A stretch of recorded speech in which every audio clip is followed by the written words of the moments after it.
Salut, c'est Tati, pâtissière pro, et nous allons faire des marocains maison aujourd'hui. Le marocain est une friandise préférée de la plupart des Argentins. Qui ne s'achète pas un marocain lorsqu'il sort se promener et passe devant un kiosque? Aujourd'hui, nous tenterons de les reproduire. C'est un mix de chocolat et cacahuètes de l'entreprise historique Felford. Nous allons les étudier attentivement pour déterminer comment les reproduire. Eh bien, d'abord, nous allons les mesurer. Ils mesurent 3 par 3 et nous allons voir combien ils mesurent en hauteur. 2 cm de hauteur. Ici, il est indiqué 14 grammes. Nous allons voir si c'est le cas. 15 grammes. Maintenant, nous allons lire les ingrédients pour voir s'ils peuvent nous aider dans notre tentative de les recréer. Voyons. Ici, il est écrit sucre, arachide grillé, lait entier en poudre, pâte de cacao, émulsifiant, contient des arachides, du lait et des dérivés de soja. Rien qui nous surprenne, nous savons déjà vu ces ingrédients, c'est de l'arachide et du chocolat bien. Il y a 3 couches. Celle du dessous et celle du dessous sont les mêmes et celle du milieu est différente. 1 demi-centimètre pour la couche de chocolat du bas, 1 centimètre pour celle du milieu, 1 demi-centimètre de plus pour celle du haut. Eh bien, donc, il mesure 2 cm de haut, 1 demi et 1 demi pour celle du haut et celle du bas, et 1 cm pour celle du milieu. Eh bien, maintenant, nous allons essayer chaque couche séparément. Nous allons commencer à couper. On dirait que c'est du chocolat au lait, il a un goût spécial. On dirait qu'il est mélangé avec autre chose, comme s'il s'agissait d'arachide. Eh bien, nous allons maintenant essayer celui du milieu. Il a un autre petit goût comme sucré qui semble être du chocolat blanc. Il existerait donc 2 types de chocolat au lait et blanc contenant tous deux des arachides. Pour moi, le défi ici sera la propreté des couches, car cela semble très soigné, et d'obtenir ce goût d'arachide qui caractérise le Maroc. Avant de commencer, appelons les garçons du Mami pour leurs avis. Eh bien Nico, aimes-tu les Maroc? C'est ma glace préférée, je ne la consomme pas souvent, mais je l'adore. Qu'est-ce d'indispensable dans le Maroc? Peux-tu y ajouter du croquant, non? Tu nous mets déjà au défi là. J'ai du mal à discerner, c'est une réussite ou pas je ne sais pas, où est le chocolat et où est le voile de cacahuète dans la bouche. J'aimerais qu'il ait un chocolat suisse à 10 000 $ le kilo. Non, c'est un mensonge. Pour moi, ils sont le meilleur bonbon dans le top 5. Ce qui ne peut absolument pas manquer, c'est le goût du beurre de cacahuète qu'il a. Il n'y a pas beaucoup de bonbons en Argentine qui l'ont. Ce qui le caractérise.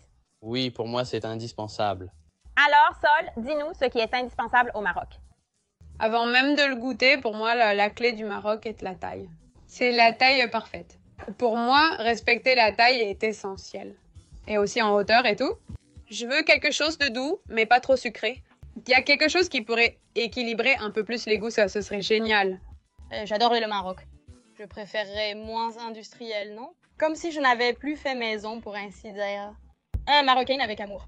Commençons par les couches extérieures, le chocolat au lait. On va le faire fondre. On pèse 200 grammes de chocolat.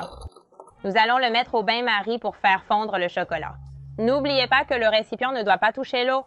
Pour équilibrer les saveurs de notre crème de cacahuète, nous utilisons une moitié de cacahuètes salées et une moitié non salée. Nous allons utiliser 300 grammes, donc nous allons mettre 150 de chacun. Nous traiterons les cacahuètes.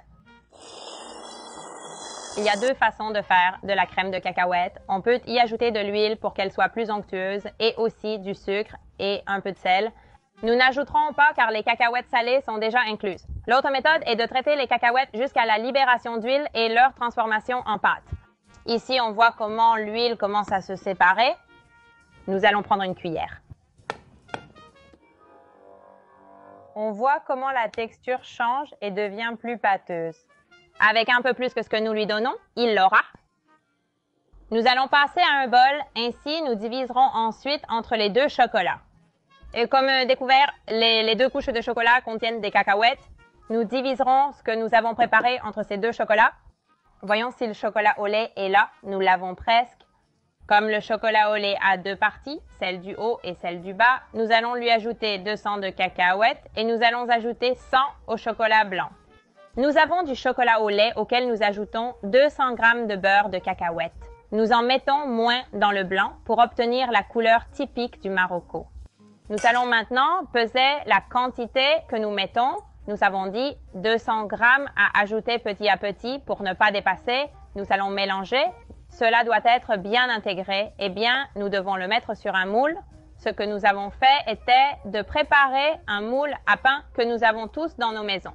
Nous mettons du film plastique à la base et maintenant, nous devons diviser cela en deux parties car il va en bas et en haut. Nous allons essayer d'obtenir une mesure de demi-centimètre comme la barre originale. Nous le divisons, nous l'étalons bien et maintenant, nous le mettons au congélateur. Pendant que nous préparons le chocolat blanc, nous allons passer à la couche du milieu. Nous allons peser le chocolat blanc. Pour la couche du milieu, nous allons utiliser 100 g de chocolat. Nous le mettons pendant que nous avons l'autre partie qui se refroidit. Bien ici, le chocolat est déjà fondu. Nous allons donc maintenant le mélanger avec la pâte de cacahuètes. Nous mélangeons pour uniformiser. Maintenant, nous allons le goûter pour voir comment il est avec les cacahuètes salées. Nous avons imprégné notre style sur ce marocain. Il a adopté notre couleur. Allons, dégustons un peu.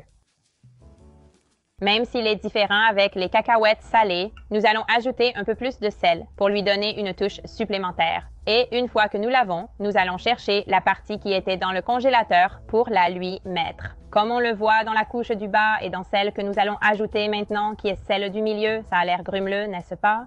C'est parce que nous avons fait la pâte de cacahuètes maison et nous n'avons pas ajouté d'huile. Cela ajoutera donc le croquant demandé par Nicolas. Voyons comment ça se passe. Nous allons bien étaler. Une fois que nous l'avons, nous le renvoyons au froid pour ensuite lui mettre la dernière couche. Rappelez-vous, nous la mettrons à demi-centimètre. Eh bien, une fois que nous avons étalé, nous le remettons au froid avant de démouler. Il a déjà durci dans le congélateur. Nous allons donc le démouler et le couper. Nous allons enlever les bords qui sont arrondis afin d'essayer de le faire le plus précisément possible. Nous mesurerons pour faire exactement. Nous allons faire une petite marque ici à 3 cm et à 6. Nous avons égalisé ici, mais c'est visiblement plus vaste. Je pense que nous avons raté le demi-centimètre et le centimètre, mais bon, nous allons viser le goût. On va les couper maintenant. Ici, nous avons notre marteau fait maison. Nous avons clairement échoué sur les centimètres, mais voyons comment c'est au goût. C'est plus savoureux, à mon avis. Le sel est parfait et moins sucré que l'original. On sent plus l'arachide sans ajout d'huile, ce qui le rend différent. Voyons l'avis des garçons du Mamie. Comme on peut le voir, ils sont tous les deux là. Nous avons raté la taille. C'est un échec de notre part. On peut aussi l'observer. Si vous regardez celui que nous avons fait, l'arachide là, les petits morceaux, et que celui-ci est parfaitement lisse. Je dirais qu'il est 2 ou 3 fois plus grand que l'original, mais bon, pour que vous ne restiez pas sur votre faim. Heureusement que j'ai dit que c'était la taille parfaite. Ça peut échouer, comme une bouchée. Allons voir, nous allons voir. Non, c'est bien. J'aime qu'il soit moins sucré. C'est similaire à un menthe-école, mais avec du chocolat, c'est très bon. Ça, c'est bien pas écœurant. Peut-être que c'est la taille parfaite parce que c'est écœurant, mais comme ça, c'est parfait. Eh bien, Nico, voyons ce que tu me dis. C'est ta version et c'est ma version. Oui, c'est ça. Ceci est pour moi, ceci est pour toi. Regardons si ce que tu as dit du croustillant. D'accord. Ça a l'air si beau. Ça ne semble pas trop pâteux, non? Donc ce n'était pas le beurre, Dani. Très délicieux. Au revoir, je pars. Salut, ça va? Voyons. Ils sont plus grands. Notablement, voyons. Tu aimais beaucoup l'original, voyons celui-ci. C'est beaucoup mieux en vérité, n'est-ce pas? Oui, il a plus de texture et conserve le goût du beurre de cacahuète. Le chocolat semble meilleur et ne colle pas autant. Il est légèrement plus amer, ce que je préfère à l'original.